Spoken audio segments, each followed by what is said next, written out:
What's going on, y'all? This is Greg. Greg said it on the Evening Inside Edition. We are back for another week. The Colorado Buffaloes' first week of conference play. Back at home.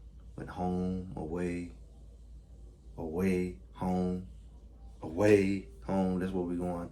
But first game in the conference. And I'm going to tell you, already people got excuses. I want everybody how this season will go. I told them referees weren't going to be pretty. They already averaging pretty much double-digit penalties. And it's like whoever played with them, they got to get a share of it too just to make it look somewhat balanced. But they finna throw some holes, make them look like the most undisciplined team, kill all their drives, make everything third and long, create a narrative, Coach Prime team. As if you can't call holding penalties on other teams. Clearly, we're looking at you not calling them. But boy, you can call Colorado some weird stuff at some interesting times. We've seen it already in the first 3 games. But I also told you all that Colorado can't do nothing right. They win, you move the goalpost, or you deflect. For example, Colorado beat Colorado State. Oh, they wasn't that good anyway, but everybody picked them to beat them. Well, we just did it because Colorado's under pressure. We just picked them because Colorado, was going through some stuff. But we really didn't beat them. No, you had the people on TV, you had everybody predicting this little bootleg team was going to beat Colorado, even though they ain't beat them. Even last year. And everybody was trying to deflect and trying to really project their beliefs on Colorado, hoping they would lose so they can pick on them and have a nice little story. But the reality is they beat them pretty good. Of course, like I said, it wasn't going to be good enough, even though they took pretty much touchdown off the board when they caught that holding on Jimmy. They was going to score that drive too. And when you look at it, it's set up where they were really trying to get them boys back in the game. Them boys just fumbled the ball. The penalties took them the whole way down the field, back-to-back penalties. They got down there and fumbled. They were trying to make that game look as close as possible. They controlling how this game looked. I seen it with North Dakota. And it's like that whole narrative is in place. And you can see it. But you also look at the fact that when they play Baylor, it's already set for you to say, well, Baylor's not that good. What's their record been? They haven't been good pretty much since RG3, somewhere close to that. And they've already playing both sides, just like they did. Well, Baylor got a good defense. They got a good pass, and they got to throw that because Colorado passed. Yet Baylor hasn't really done anything. I mean, they've already played a conference game that wasn't counted as a conference game. And they pretty much got ran all over. And my thing is, Baylor is not that team. We knew they wasn't that team. But everybody that played Colorado got to be built up to be that team, even if they only won 1 game. Even I guess once Colorado start winning more games and 20 games to play that narrative, at the best they can do is just minimize who they're playing. Like, hey, that team wasn't that good. You didn't really beat no Power 5 team. You beat them. They're going to say you didn't really beat no good winning Power 5 team, that with a winning record, right? And so, I don't know how long you can do that because you don't know what people's record going to be by the end of the year. When you play them, they may be 3-1 or whatever, or have a winning record and end with a winning record. But either way, they even project it later. Well, that team really wasn't that good. That's why you beat them. And they hope you lose along the way. It's going to say you weren't that good either. That's where we are with Colorado. You can't win, but win. You can win games. Don't expect nobody to give you credit. Don't expect the media to acknowledge you really good now. Shador, you really good now. No matter what Shador can throw 800 yards. Well, he can't hand the ball off. Well, he's daddy ball. They just padding the stats. It's whatever they already got their minds made up. And the sad thing about it, Colorado can go beat UCF. They can beat Baylor by however much. Short of blowing them out. That wasn't a good team. That's one of the lower teams in the conference. Go beat UCF. UCF not as good as we thought they were. Especially if they lose a few games before. Or even after. Oh, they're not that good. Y'all ain't really beat nobody. It's going to all go down in Kansas State. And Kansas State maintained it. Even though they had a scare Tulane, they really could have lost. Should have lost.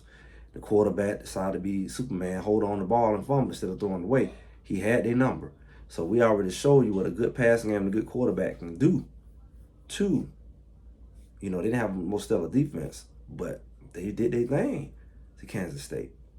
So Kansas State, they really built on the run game, including their quarterback. If you can stop their run game, I mean, their DBs didn't really show they can stop a cold. So you got to think about that's going to be the defining game for Colorado, especially them winning out up to that point. And I will be there.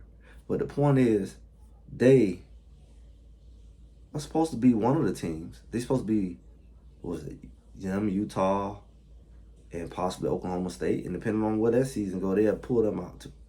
But those are really the main three. Arizona just got blasted, so they pretty much out of that talk. They was hoping throwing them in with all they have is that receiver. They really wasn't that great last year, you know. They was decent. They had a nice hot streak at the end. But, you know, they want to upsell Arizona. I think they upsell Utah too much. And they build everything on Rosen. Rosen can't even stay healthy. And even if he do play, they're a decent team. He's a pretty proficient passer, but they're not like that. So you're really building it up for a team like Oklahoma State, the originals, Oklahoma State, and Kansas State to be that team. I don't think Kansas was that great either. And I'm finding myself pretty solidifying that that's going to be the game that may start to see a shift. Colorado got to get to that game, win out, which they can do.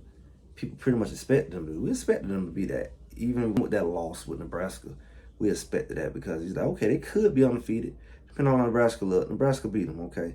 But then you look at, they already knew you can beat, even though they played foolish, Colorado State. They know you can beat Baylor, even though they playing foolish. And they know you can beat UCF. They trying to hang that Florida thing and that, but UCF is still kind of unproven, and especially in this conference. They still kind of figuring some things out. They got a dual quarterback situation. They got to figure out, so does Baylor. So Baylor is a good game to prepare for UCF because they're not a passing team like that. And I'm starting to see that this conference itself is not a passing team like that. Their quarterbacks can do a little passing, but like we knew, Shador was that guy. Only they didn't even try to act like it. You know, Shador was that guy, is that guy of the conference. Then you added Cam Rising, you had Fajita, whatever his name, in Arizona. They're decent. Don't even act like that's not the truth. Now, all they got to do is win out. Once they beat Kansas State, the gate's going to open. We don't even have to jump ahead. That's a couple weeks down the road. But I'm just letting y'all know in advance. Greg said it. One game at a time. But that's going to be only the game because they should be still ranked. I don't know who they play in between them, but hopefully I want them to be still ranked. I hope them to be, they're going to be in the top 20 if they win out. They could be around 14, 15 by then because other people going to lose as well. And they'll be, undefeated? And if Colorado beats them, that would be their chance to get ranked. They would have a record, and they would be the ranked team. And they don't have many chances to be the ranked team because, if I'm not mistaken, I know Oklahoma State may still have theirs. They had some scares. Utah may still have theirs. I don't know when Rosen comes back because he hurt his fingers on his throwing hand. So I don't know how efficient he'll be. But I know that this is going to be a key game. You're not going to get a whole lot of opportunities, especially late in the season when people be losing, to play ranked teams. It's going to be based off of your record, and it's going to be based off of who you beat, and it's going to be based off of who lose. For Colorado even think, because they don't want to let Colorado make that playoff in their second year. They're not doing all this for fun. Yeah, go get your little bowl game. You won your little 6 game. We'll get that to you this year. Because we don't even care about that. We don't move on to the 12-team playoff. It's the 14 playoff. Bowl game still look cute, even though people weren't playing. Now they're going to say, yeah, go ahead and have your little bowl game. Nobody thinking about that. Everybody watching the playoff. It's a joke. It's becoming a joke. They're like, how we give you that anyway? Because by the time that he beat these next few games, that man will be going into, like I said, was it 2-1, 3-1, 4? He'll be going in 4-1 into Kansas State. He'll only be a couple games away. And at that point, they know, he'll get Cincinnati. He may get Texas Tech. They give you those little throwaway games. If you are already at 4 games at that point, they hey, go ahead and take that. But we're gonna double down on you not making the playoff. So this Baylor game is critical because It's the game that's going to allow them to be able to be 1-0 in the conference and get them closer to that conference championship. And also, the record will be better, and they won't be losing to an inferior opponent, which they'll call it after they lose, but after they win. They they wasn't that good in a way, and then they'll throw up all their record and what they ain't done, who beat them. They'll throw all that up to minimize what you do, but you gotta beat them one way or another. So don't look for no cookie. Don't look for applause because you 3-1. They gonna say, well, you was 3-0 last year. We just still waiting. Matter of fact, we waiting for UCF. Matter of fact, we waiting for KSU. And it's just gonna move. I've said it. It's so predictable, simple-minded, same old silly game. Little imps playing games, and I talked about my feelings on why it's happening.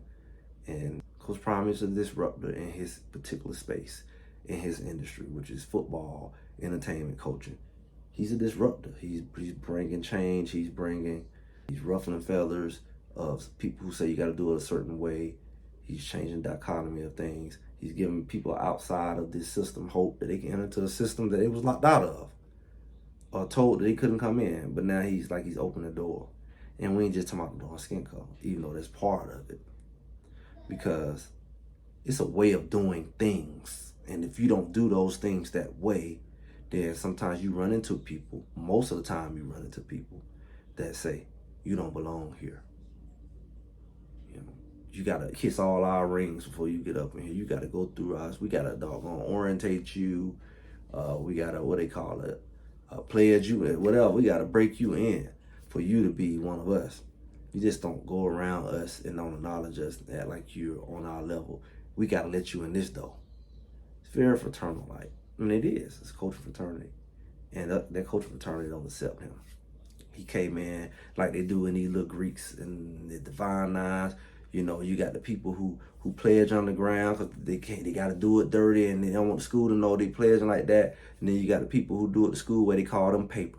And they got the paper pledge, and the underground people don't respect the paper people, because the paper people then go do it the old traditional dirty way.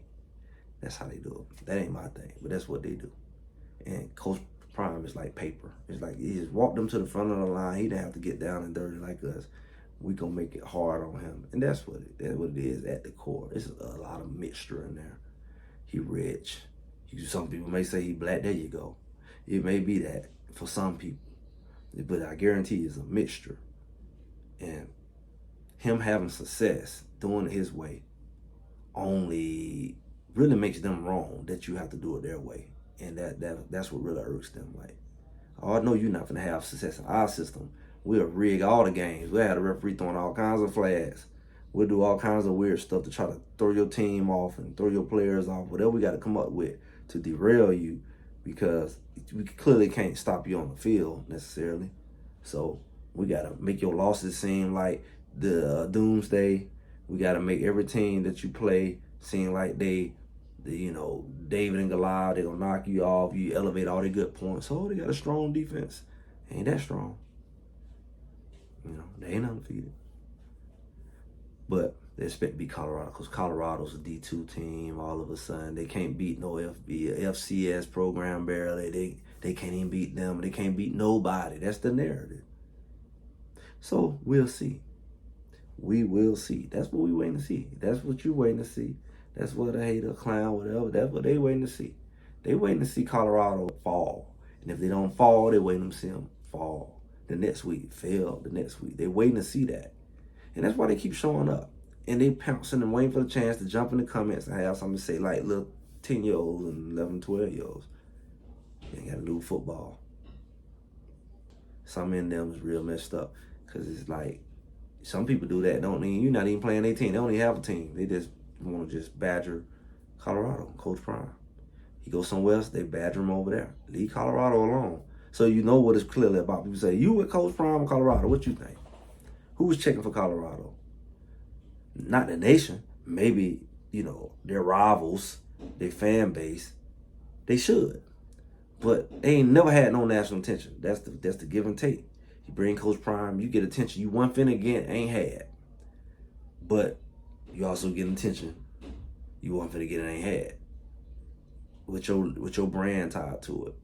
It's a touchy thing. But in the end, they winning. They making money. They winning games they didn't win before. Their records looking better. They getting better quality players. They producing a better product for the alumni and their students to go see, so they can have a real football school. I think that's what their goal was, and they reached it. So by that, Coach Prime is winning, and all he got to do is keep winning. And we're gonna let the chips fall. We're gonna let them fall where they may. Y'all remember, you remember what I said. You know what I said. Keep an eye on it. Make sure you like, share, subscribe.